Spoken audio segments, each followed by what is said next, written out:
everybody. I'm Beatty Conrados, and I really want to thank my producer, John, because earlier in the day, the reality was that I wasn't sure I was going to be able to do the show today. I have a really, really bad cough, and yet there's so much to talk about. And I know that so many people, they listen to the show and they count on being able to tune in live every Monday afternoon from 3 to 4.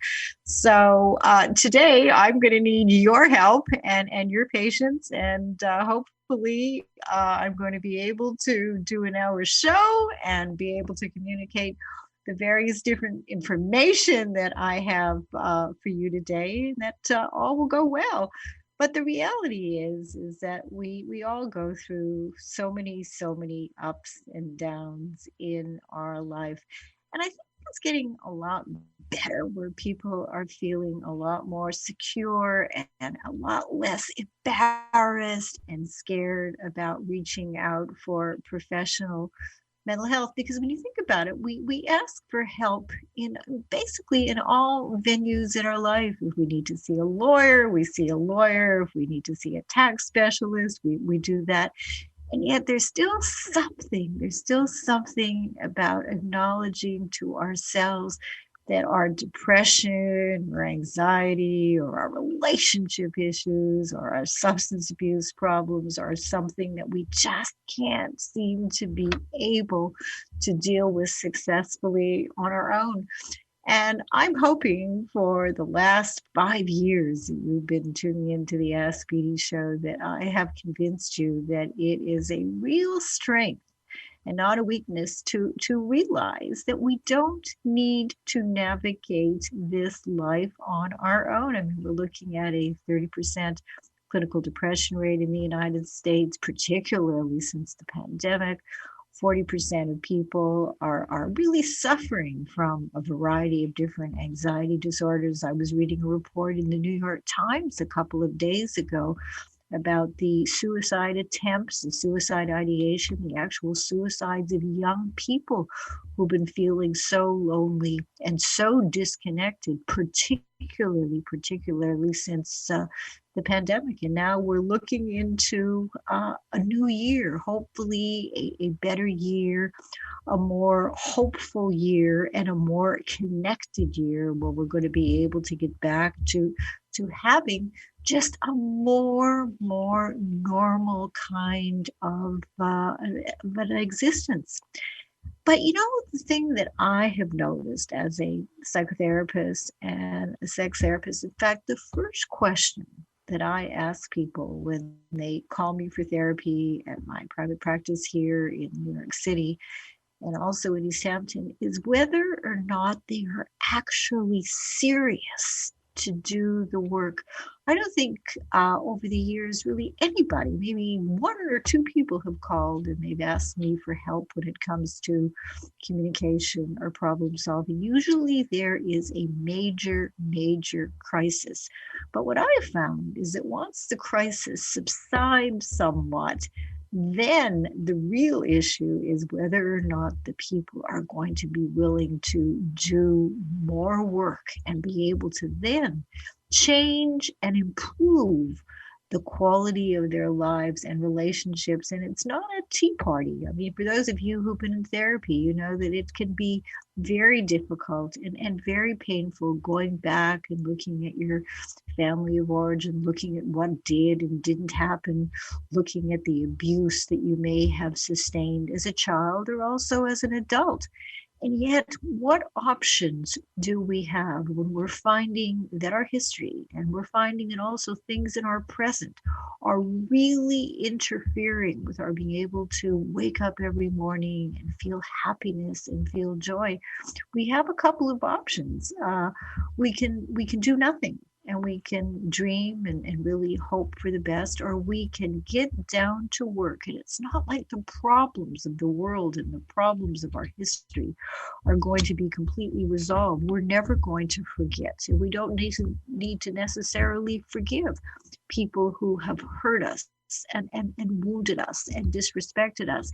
And yet the process of emotionally working through the issues that continue to cause us such difficulties. These are the things that can make all the difference in the world in terms of our being able to really move forward. I think of a couple of patients right now, and I really love the people that I work with, although my entire practice since last March is on Zoom. And I'm going to tell you about a woman whose name is Barbara. Of course, that's not her real name. Barbara's in her early 60s. She's never been married. And her mode of wanting to find a relationship has always been connecting with married men. And then she's kind of wondered why the outcome in terms of marriage and having children, has never really happened. And in fact, she is still continuing to have a relationship with a married man who has told her very, very clearly that he has absolutely no intention of leaving his wife and his children. So we had a conversation over the weekend, and she said, Beatty, she says, I think I am done with this man. I think I am really willing to break the cycle of being with married men. And I said to her, I said, okay, this is great. So what are your plans? There's so many different dating sites out there. Are you interested in just checking out some possibilities and some potential possibilities that could really bring you some happiness? Of course, there's no guarantees. And she said to me, absolutely not. So that was check. She was not willing to go on the dating sites. So the second thing I asked her, because it was a very interesting piece in the New York Times on Sunday about matchmakers. So I said, Barbara, there are matchmakers, more and more people typically now are using matchmakers. There's been this whole change. I thought it was just the Orthodox and the ultra-Orthodox Jewish singles who continue to go to matchmakers. And she said to me, we had a Zoom call. She said, absolutely not. She said, I would never, ever consider a matchmaker. So we were looking at other possible options. And the bottom line was that Barbara, in her own words, was able to realize that even though having a relationship with an available man versus an unavailable married man was something that she simply was not prepared to do the work. And unfortunately, Barbara has a pretty serious substance abuse problem, and her choice at this point in her life, even though on the one hand, she's saying how important it is for her to find love, she told me clearly, I am really not willing to do anything at this time at all. So we will continue to talk. And maybe she's just going through a really bad time, although this has actually been a consistent story that she and I have talked about now for a few years. So the point is that unless we are actually serious to do some work and make some changes, why would we ever believe or think that we would have a different outcome?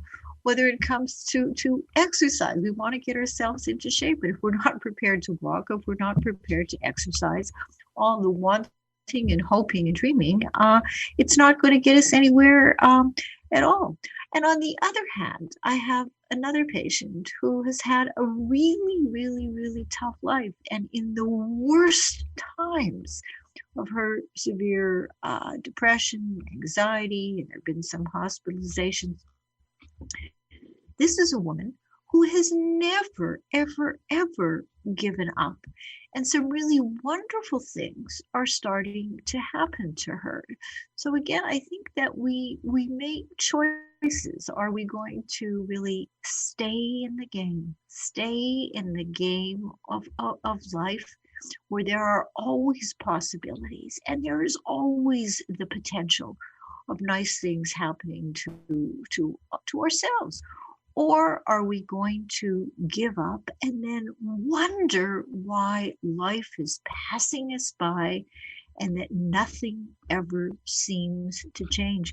So, as I was saying to another patient of mine this morning, that the ball, in many, many ways, is really in our own courts. We understand that we can't change, or we should understand that we can't change anybody at all. We can hope that they're going to change. We can encourage them to change. But in the final analysis, each of us has to make a decision for ourselves. Are we prepared? Are we prepared to make the necessary changes in our life, physically, emotionally, psychologically, psychiatrically, so that we are going to live better and more fulfilled and more joyful life? And that's really kind of the question that I ask you. And it's just it's very, very easy, I think, for all of us. We have these wants, and we have these needs, and we have these hopes, and we have these dreams. And yet, if we're not prepared, to be committed to behaviors and patterns of behavior and a certain strength of mindfulness, what we're going to find is that we're going to be going around in circles, and we're going to be saying the same thing in 10 years from now as we're saying today, or as we may have said 5 or 10 years previously. So ultimately, the choice is really ours. And if you're finding that you're in this downward spiral, the very, very, very best thing that you can do is to reach out and get some help. And we all need help. And getting a second opinion and getting a second perspective on things can really and truly make all the difference in the world. And of course, people these days, we're still dealing with the impact of the virus, jobs, health, social relationships, and of course, mental health. And people are worried about, whether or not there is going to be a stimulus. Businesses have changed. As I walk around the streets of the Upper West Side, I look at all the businesses that are closed, and I wonder, what are these people doing? The people who worked at these stores, have they been able to get jobs? And of course, most people these days are still working remotely. And you kind of wonder, are we ever going to be going back to a time where we're going to be able to dress up in the morning and go to work and have face-to-face interactions with colleagues?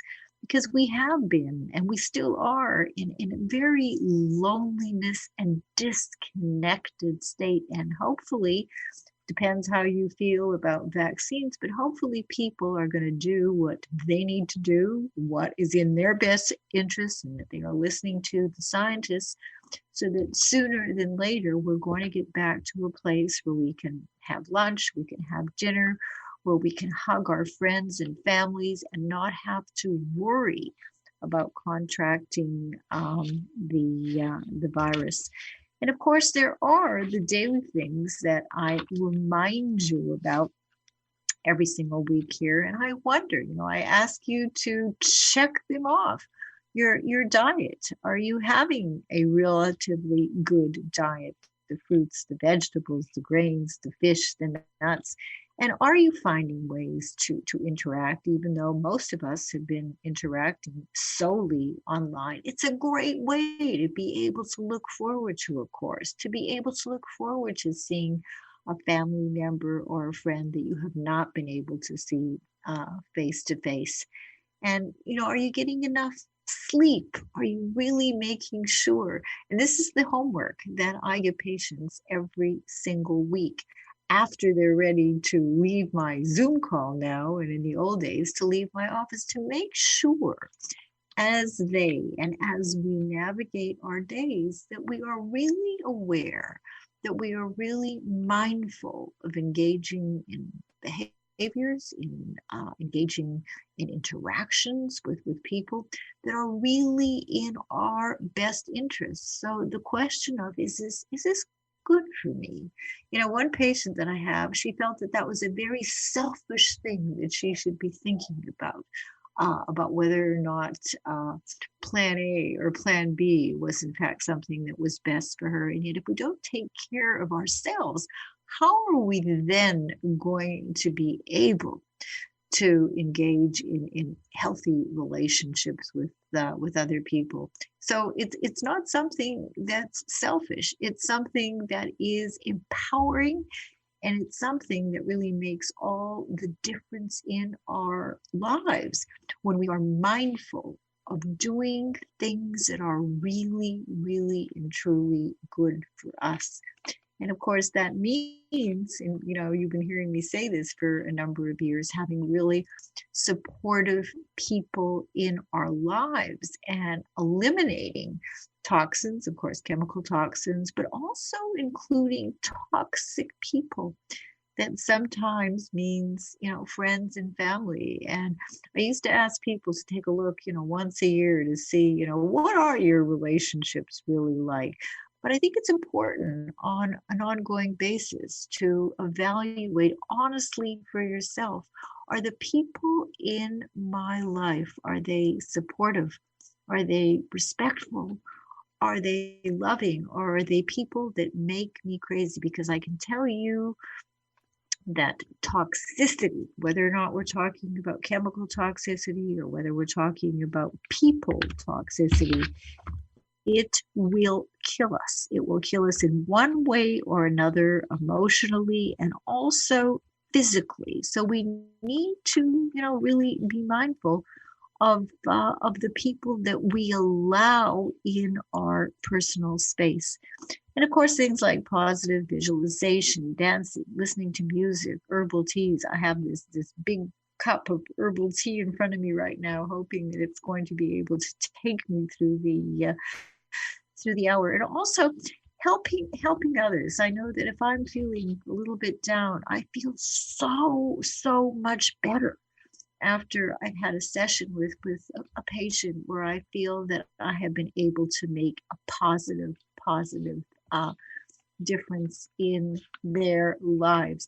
So again, I am encouraging you to ask yourself and to take in the importance of doing things that are definitely good for you. And if you're finding that you are continuing to be on a destructive or self-destructive course, that is the time, my friends, for you to think seriously about reaching out and getting some help.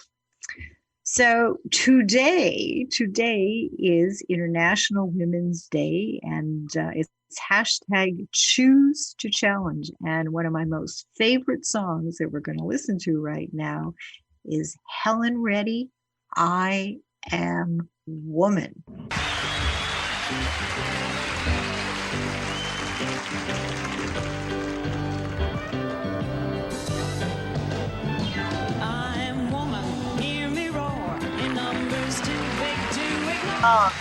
And I think the thing that we all have to remember is that we can all choose to challenge and call out gender bias and inequality.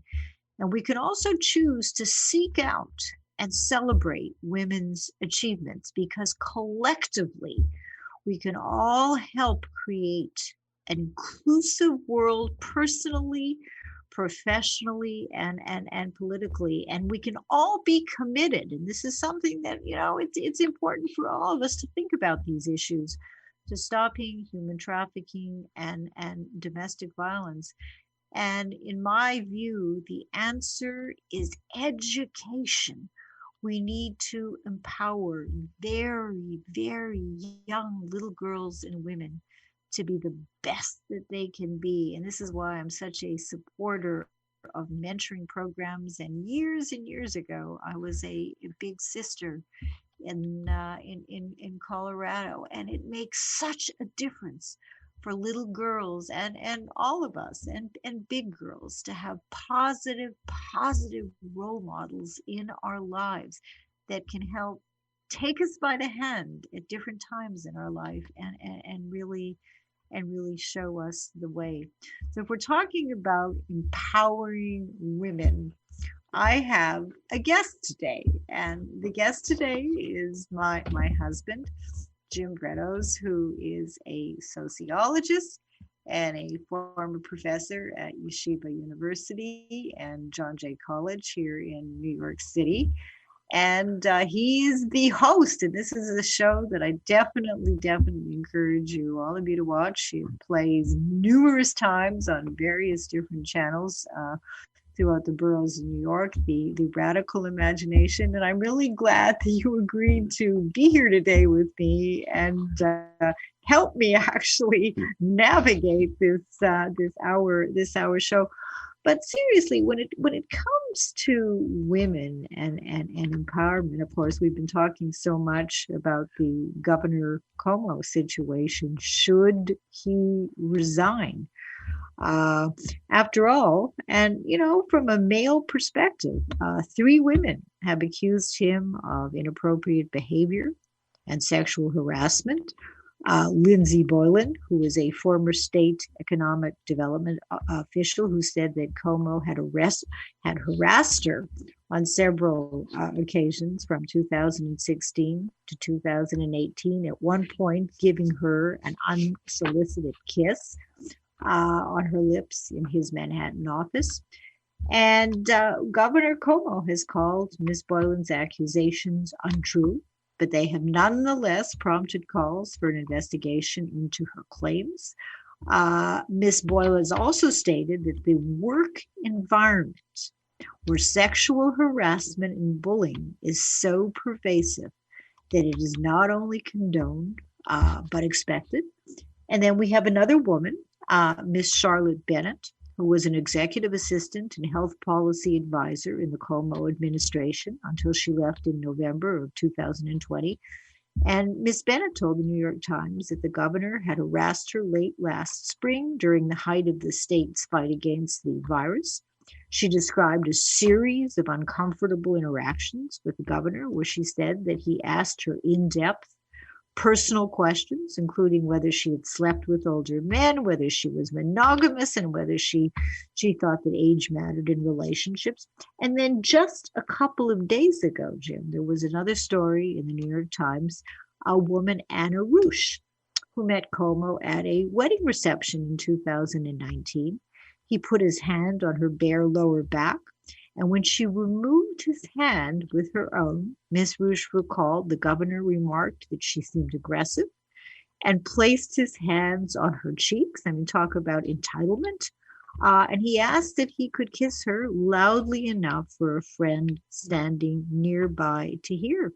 So the initial stages of a pending investigation into the governor's actions are underway inside the offices of the state attorney general, Letitia James. So what are your thoughts? He didn't rape them.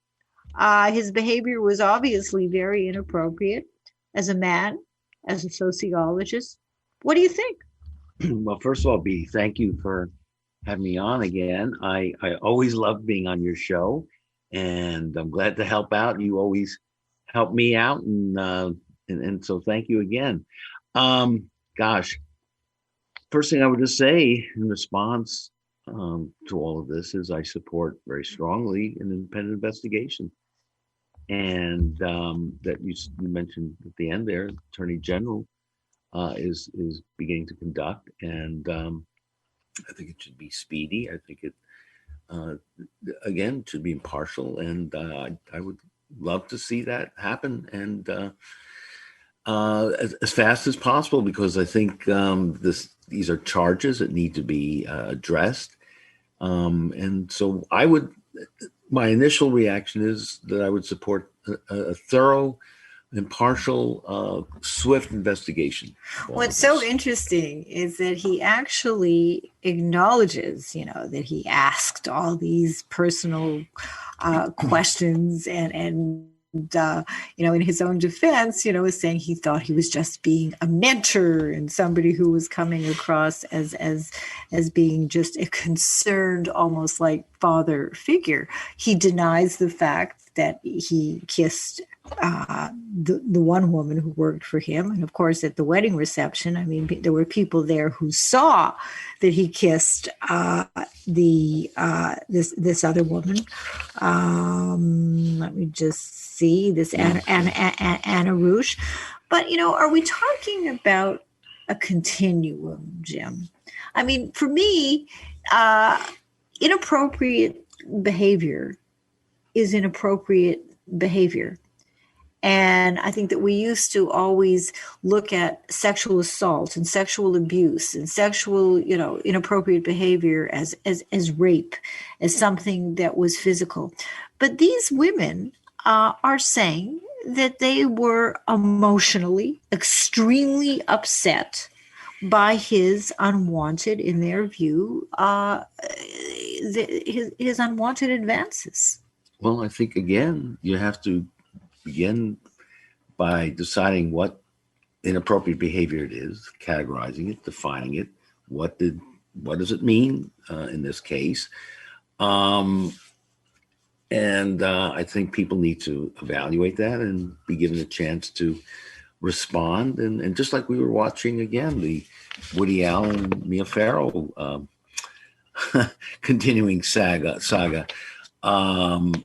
As I've said, I think last time on the show, and I still do, I would love to see a serious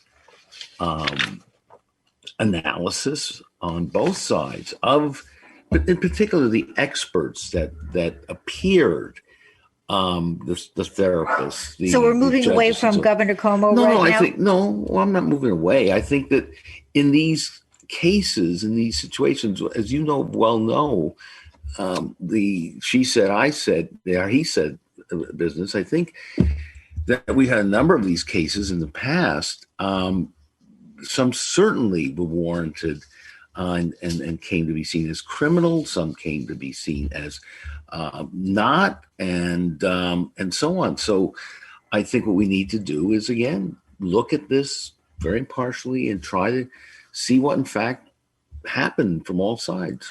But if a woman or a man is uncomfortable with a certain kind of behavior or conversation, they're uncomfortable. What might make me uncomfortable might not make somebody else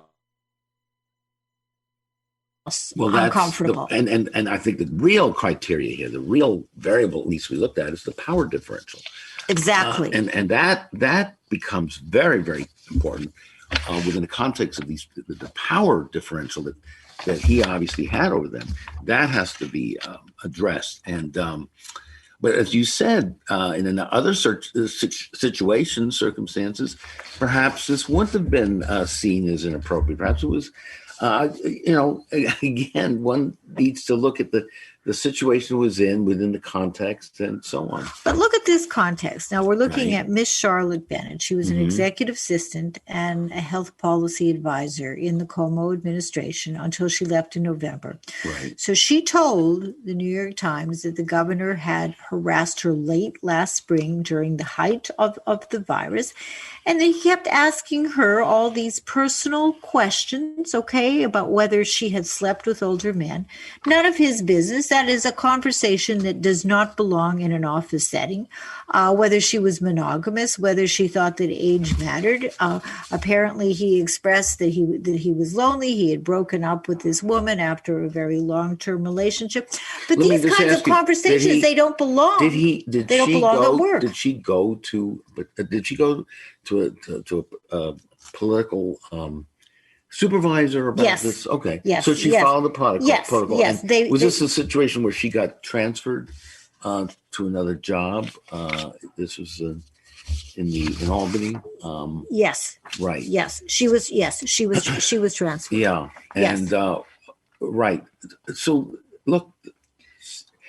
But what was interesting too, though, in looking at this piece in the New York Times, is that she said that she had disclosed these, in her view, and I agree with her, inappropriate interactions with the governor's chief of staff.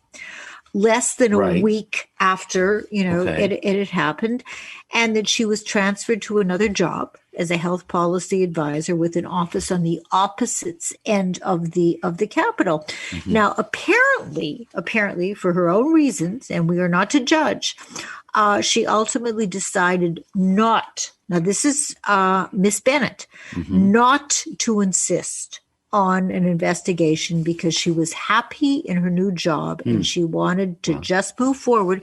So as a result of Okay. that, no action was Okay. taken. Well, that was her choice. That was, correct? yes. You Yes. may or I may disagree with that, but that was, for whatever reasons, that's a choice she made. Although, as you say, she then I want to know what the next thing was. That she went to the press on it, even though That was later. that was later. So she is. Yes. She said she was happy with the new arrangements. Yes. Maybe relieved to not. Right. Look, I don't know Cuomo, but he comes across as as not a very friendly individual, and he's got a reputation for that.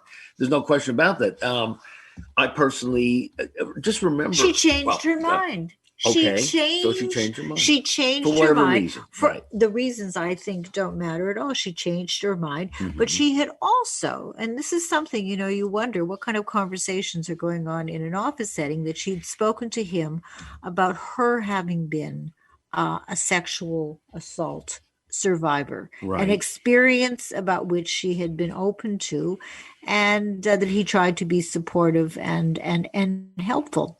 Well, again, But- this is a conversation that occurred in a work situation. It was a private conversation, and again, we have it reported from one side. We don't have the other side saying what happened from their perspective. Now, I think we can interchange with a good woman, man, whatever it may be, whoever it may be. We need to get a fuller picture. Well, she reported. Right? She reported what happened, and Okay. of course, she was subsequently transferred. And then, I mean, the way What did the things- supervisor or that the person that got transferred? What was the they took it. They took reason? They took it very seriously. Okay, was there any questioning of Cuomo for that? Did he get told that this was going to happen? That it happened? I would assume so. Well, He, in fact, or here we have it. Right. That Governor Cuomo said in a statement to the Times, right. that he believed he'd been acting as a mentor No. and never made advances toward. No, I guess what I was Miss asking Bennett. was the chief of staff was told about this, right? Yes. Do we know anything about what the chief of staff said to Cuomo after the transfer occurred and after the complaint was made? No. Again, There was all I'm nothing. saying, There was nothing in this particular article. all I'm saying is that there are a lot of things going on, and I think we need to look. I don't particularly like Cuomo at all. I think he should be impeached for what he did with the nursing home. Evidently, the data that happened there, and there's going to be an investigation on that. But I think we need to just again try our very best to get this full story as possible, and that's all I'm saying. Well, I think We take people's accusations seriously, absolutely, and whoever it may be, and especially women in the situation where there is this power differential, we have to validate those concerns, but I think there's got to be also this chance of an objective investigation. Well, what we're seeing here is a pattern of behavior. By who? By Cuomo. Yes. Okay. That's developing and more. Okay. Absolutely. So more and more women are coming yes. out. And again, I'm not kept up with his case as you have on this, but are these women carrying it forward into some sort of lawsuit or other sort of vehicle, or are they just coming out in the press and saying this? Or they've certainly been talking to the New York Times, right? But again, are they making formal complaints? Are they going? They have made well, you mean through the courts? any sort of criminal or I don't know, these other women, were they other Not politicians or political? not to my knowledge. Okay. Not to my knowledge. Apparently, the Attorney General, that there is an investigation going on. Yeah. And but the issue is, Yeah. I think it's very easy to say, oh well, he didn't physically attack her, he didn't rape her. An unwanted kiss. We can really minimize the emotional impact. I hope you don't think I'm doing that, because I knew firsthand about a situation at John Jay College where several of I'd say a few of the male professors in the sociology department were in fact taking advantage of their power and position to literally manipulate and try to use graduate students, other students, women, in sexual ways and manipulate. Did they file complaints? Did the women file complaints? It did. It happened, and it was, and then there was stories in the Post, in the Times about it. There was an investigation. It's sort of as many of these cases, what happens to them is they sort of fade into our memories because here's comes the next one. There is absolutely a structural situation where women and minorities and others are put in positions of great vulnerability, and there absolutely has to be protocols and vehicles through which they can address those. But on the other hand, we're innocent until proven guilty here, in a sense, right? There's got to be due process. There has to be, and not just trial by the media. Well, Governor Cuomo, he has acknowledged that, he said certain things. Okay. And didn't mean to offend. Okay. This is not a stupid man. No, he's not stupid. This is not. He could probably use some of your therapy. Well, probably he really needs to deal with some. But this is the whole thing about people needing, men and women, right, needing to be aware of and to respect boundaries. And this is where, when I talk about education, that we need to do, I think, a better job with little girls and, also little boys, in teaching kids at a very, very early age, right. What makes me feel uncomfortable, what's not okay. Well, again, if you want to jump to that, I want to stick purely to high level politics. This sort of stuff, the anger, hostility, the arguing, the even a certain amount of physical violence. This is sort of well known. Presidents throwing ashtrays and things around the office and yelling and so on. But we as women, not just women, yes. But we as women need to, realize that we don't have to accept any of that. But I was also referring to, for example, the way Lyndon Johnson was famous for applying his cajoling methods, which amounts to all kinds of. But things have changed. Of things that you would certainly call inappropriate. But things have changed, particularly since the Me Too movement. So you're talking more now gender.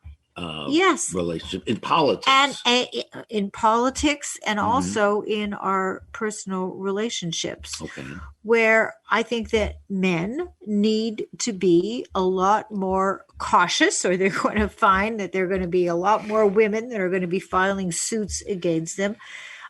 So it's not just about women. What do you mean when you say cautious? To be aware of not crossing over certain lines. I think we need to get a little more specific here in terms of flirting or where, when, what, under the circumstances. That's all I'm saying. It's changed. I remember. Within what context are we talking about? I think in all contexts too. Well, meeting, again, the workplace, on the streets, or in bars, or in universities. I know we're in a state of really re-examining that. You're absolutely right. I'm going to give you an example Okay. of something, and I'll be curious to hear, what your thoughts are. Mhm. This is another piece that was in the New York Times. And the headline was, "You were duped into saying yes. Is that still consent?" Right. So here is the situation. Right. Imagine the following hypothetical situation. Frank and Ellen meet at a night course and end up getting drinks together after class. Okay. The drinks start to feel like dates. So Ellen asks Frank if he is married, making it clear that adultery is a deal breaker for her. Now, Frank is married, Right. but he lies and he says he is single. The two go to bed. Is Frank guilty of rape? Now, it's interesting what this attorney had to say. Yeah, what is he saying? To most people, this attorney, okay. Rosanna Summers, Yes. to most people, even those who consider Frank a dishonorable creep, which he is, the answer is clearly no. The law agrees in most American jurisdictions, Frank is not liable for any tort or crime, let alone as serious as sexual assault. But what's interesting is that Ellen It is interesting. did not consent to have sex with a married man. So what else do you need argument to have goes consent go? So what the else sex needs to be that signed? she had with Frank I understand. was not consensual. So what else does you're in a bar and you're meeting somebody? What else should be on the list there that people need to look at and read before they then might be able to go to consent and have sex? It's about if we're talking about a man and a woman, and let's say a man is coming on, and the woman is feeling uncomfortable, or a woman coming on to a man, right? Okay. Well, it is incumbent then upon whoever it is that's feeling uncomfortable to say and to do something. Oh, wait. The example here was, let's make it literal. You're at a bar and you meet somebody, right? And does that mean that you answer every question that the person that you're talking with is asking you, and if they don't answer them, or you don't answer them correctly or honestly? No, it's not that at all. It is whatever behavior. Yeah. And this is something that I think that women are getting a lot better at, and that they're giving themselves permission to not allow people to cross over certain boundaries, whatever it may be that is making a man or a woman uncomfortable has to be communicated. But she wasn't uncomfortable in this thing. She asked the question, he lied. Now, my question was, you're meeting somebody for the first time. I'm not trying to be facetious here, but should there be a list of things that the person needs to sign off on before before the possible sex occurs? Look, as a woman, I don't want to blame this woman, but anybody these days, Jim, that would have sex on a first date with somebody who they don't know, and they don't know whether or not they have diseases or COVID or anybody else, needs to be crazy. I mean, you really. Well, I know. It was poor judgment on this woman's part. She put herself at risk, and he lied. But you're right. But then that's another point. That's another, I think, even more valid point. Is the question should be asked: Are you protected? Do you have any sexually transmitted? Well, these days, I would want to see a piece of paper. Okay, I wouldn't trust that. Well, that's my point. Then we need to bring in, if we're still at that point of doing this sort of stuff, bring in a paper, and we meet somebody you like, then go down a list and put down things that you want to know, and don't lie to me, and that you're going to be held responsible. You just say, hey, if you're lying to me, I've got a great lawyer, and if you are saying that you're not married or are married or whatever, and you're lying, I'm going to sue you. I mean, you know what I'm saying here, right? The woman in this particular situation, she put herself at risk in many different ways, Jim. Okay, but was it rape? Was it rape? No. She was lying to? No, it was. I don't believe that it was rape, although this lawyer against her. has different very interesting It arguments. It is interesting argument. To look at. But I think, these right. days, I think that we have to be very careful. The boundaries are changing and get to know somebody before we are planning to jump into bed and having sex, particularly with a stranger. I see where you're going. That's your formula. That's my formula. Okay. This woman, she was very lucky in many ways that she discovered, worst case scenario, that he lied to her. She could have ended up with a disease. Would it have been also interesting to ask her what her motivations or what she was thinking? Was she going there just to have a pure one-night stand? I mean, or it sounds like maybe she wanted to hook up in a way that might lead to something more permanent.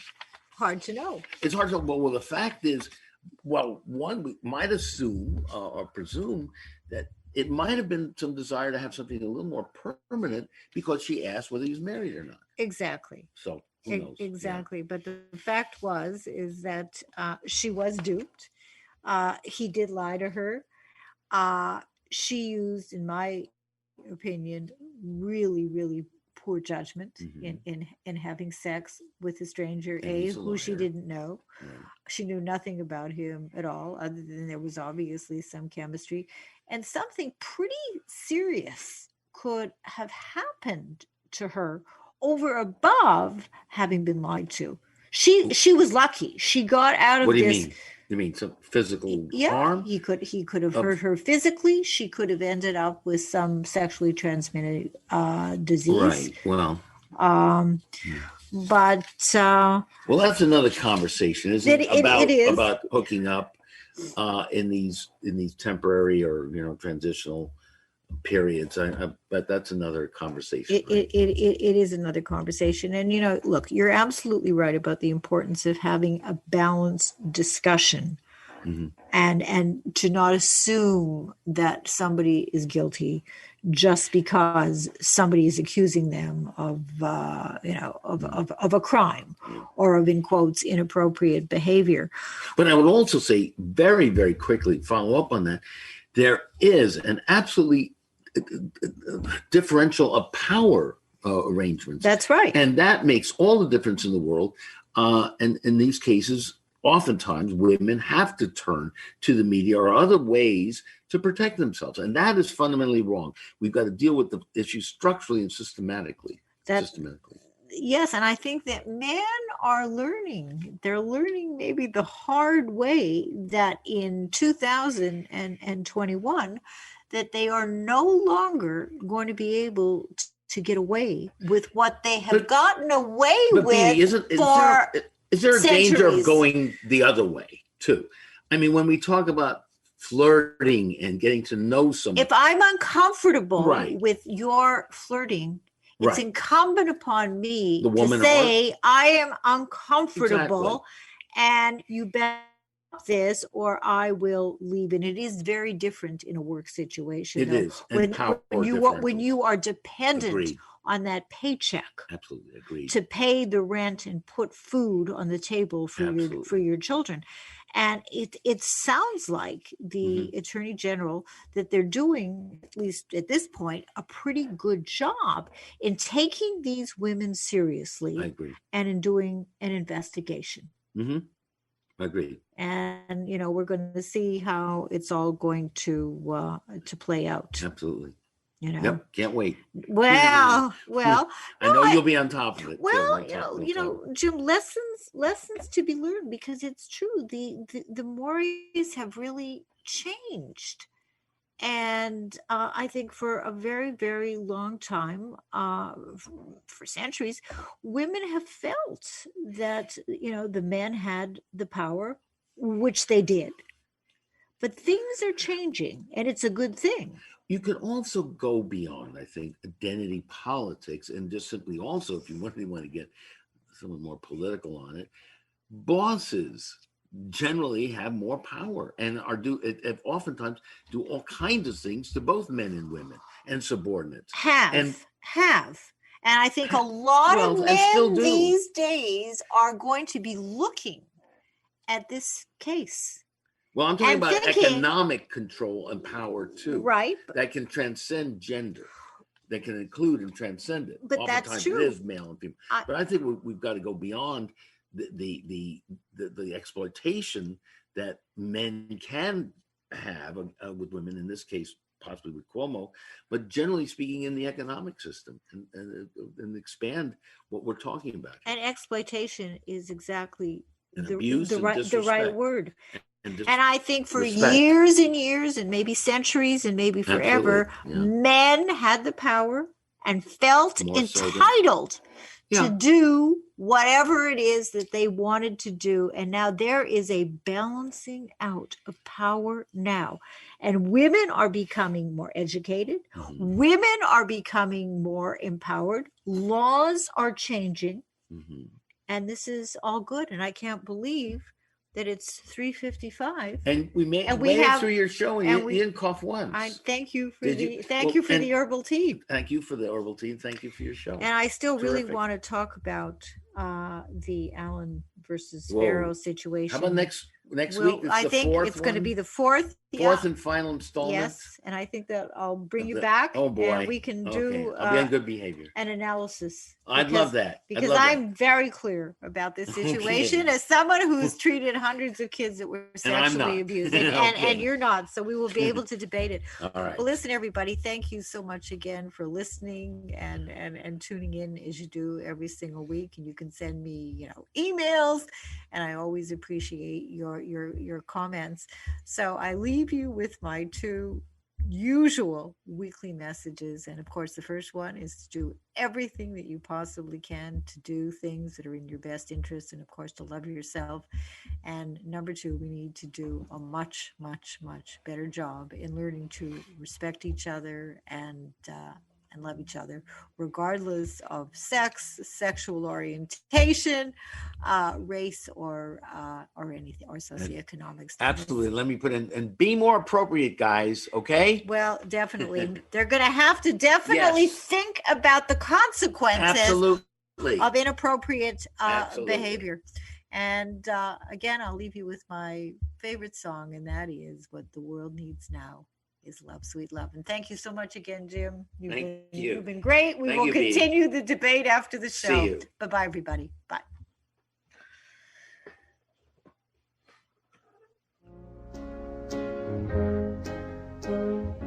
What the world needs now is love, sweet love. It's the only thing